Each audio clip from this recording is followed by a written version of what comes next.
এই দৃশ্যটা না দেখালেই হবে না। এবার দেখো জমিদার মেয়েরা। হ্যাঁ, আজ রবিবার, এদেরও অফিস ছুটি, রিল্যাক্সের মুড, কিন্তু আমার ছুটি নেই।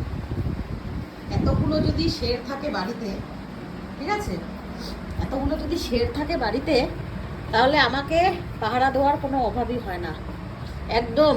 কিন্তু এই শেররা কোনো কমপ্লেন না, এদেরকে পাহারা দিতে হয় আমাকে। এনাদের টাইম টু টাইম খাবার, কি সুন্দর, আহা হা হা জীবন রে। এই যে কাজ করতে দিয়েছিলাম সব ছড়িয়ে রেখে দিয়েছে।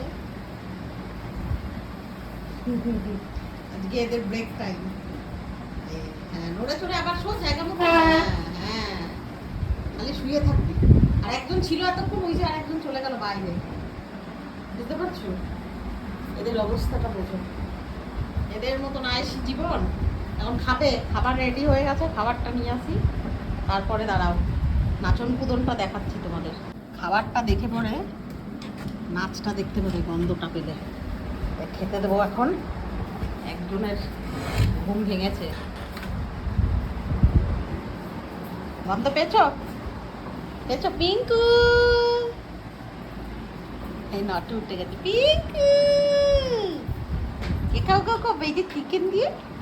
হ্যাঁ মাম্মা তোদেরকে কি করে বাঁচিয়ে রাখবে রে? কোথায় ঢুকেছে ভগবান, এর কোনো হুঁশ নাই। এর খাওয়া না পেলেও কোনো টেনশন নাই।